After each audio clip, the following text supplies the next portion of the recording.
Last week's homecoming crowd witnessed an unusual start to the game, as local band Revenation performed a rock song and guitar solo national anthem. The band, made up of Jaden Hopitt, Connor Tuchek, Joseph Durst, Sebastian Jordan, and Angel Pacheco, brought a new performance to the homecoming game. Started off as like a quick get together or jam sesh, and then it quickly evolved into like a band. At first, everyone was just doing their own thing, playing the beat off by seconds. And then now we can all play on the same beat. We've gotten better with singing to each other and playing together harmoniously. Hours of practice and teamwork helped the band grow closer. Because you all have to be like in sync. Communication is key. You need to always let every detail through with everyone on board, and you can't let anyone left out. The most exciting part of performing is really getting on top of the stage and looking at the crowd to really enjoy it. The crowd, the audience cheering. That's when they cheer, you just feel, it's just like this good feeling.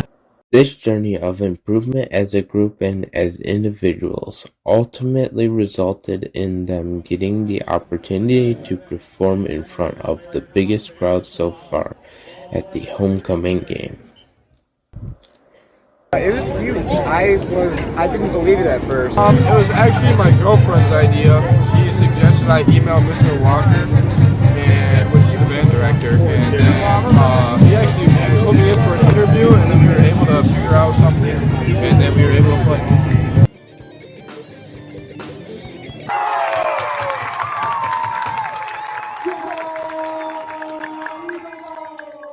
Last Thursday, Leyden celebrated the start of Hispanic Heritage Month by combining a number of aspects of Hispanic culture that multiple people could rally around. Seeing everyone of this culture just come out and support us just means a lot to us. Being Hispanic, it's grateful having everyone here and having the team united with us to come out with the victory on top. Well, personally, it's really good because I play club, and it's not every day like your friends and family are gonna watch you play, and like teachers, faculty members. So it means a lot just for them to come out and just support me, but most importantly, like my team. This special evening honored the traditions, cultures, and contributions by throwing a celebration after the boys' varsity soccer game, which included traditional music along with food. This culture is really close to the sport, and I feel like just being part of this culture influences your love for the game. I think it's really important. A lot of people focus on the sports, just like don't see like the culture, like the different diversities there are on a soccer team. Hispanic Heritage Night is not just a celebration of culture, it's a reminder that together we can create a stronger, more united community. Events like this can include, like how we just saw everyone came out and supported their team. If we do this for other nights for nationalities, we could get out an even bigger crowd for other sports in the school. It brings us closer together to see that we're not alone. We actually got somewhere to be on this field. All of us feel connected because of our culture. Oh, well, as you can see, there's like lots of Hispanic music, and this was like one of our biggest games. As a captain, we make sure to always be proud of where we come from and who we identify as. The growing political divide in America raises a big issue. How do our political views affect the way we see our friends? And does the image someone portrays online truly reflect who they are in real life? There are humorous things on my feed that I might think are funny, but other people don't, based on my ideology within this world. People get offended by things differently, and I think that sometimes you need to know your audience, and I've definitely learned that from my experiences. I've seen it happen, not with me personally, but I have seen it like online and also in person, like different friends that told me like they stopped being friends because of like the stuff they believe. Political content online is having a deeper impact now more than ever, especially on teens. Nearly all U.S. teens use the internet daily for a variety of reasons, but collectively not all share the same sides of an argument. Following the assassination of public speaker Charlie Kirk, the situation brought a variety of different perspectives, highlighting a very problematic divide between teens and their political views. I think there's a lot of conversations about politics. A lot of it ranging from what's going on in the current administration to a lot of current events. Recently, the Charlie Kirk thing, it's been a very hot topic in all the classes. But even the things like recently, like the ICE things outside of the community, a lot of conversations between students about what's going on politically and things we can do. Around 40% of teens report feeling fearful of expressing their political opinions, worried about peer backlash, according to the Tough Civics Learning Center. Threats from opposing groups often diminish the opportunity for healthy conversation amongst teens when it comes to political debates.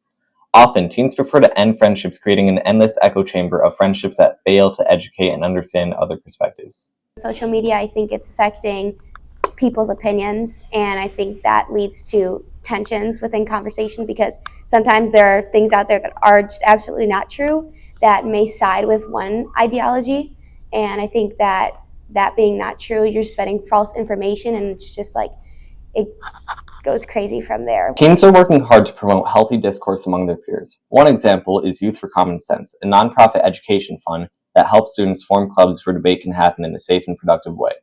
The group was founded by two friends, Calder Law and David Chen, who held opposite beliefs but discovered how much more progress they could make when respectful dialogue was encouraged.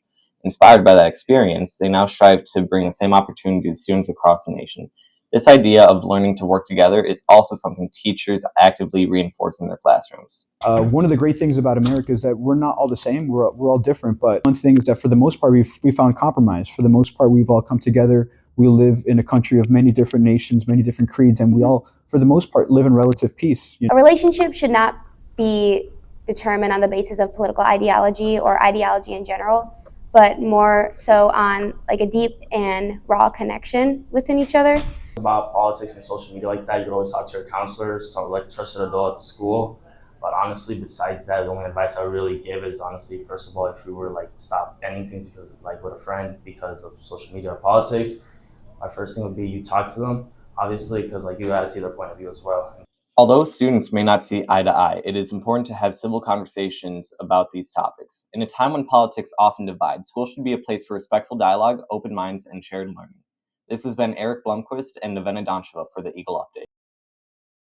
Operation Snowball is a club built on the idea that kindness can spread just like a snowball, one small act inspiring another until it grows into something bigger.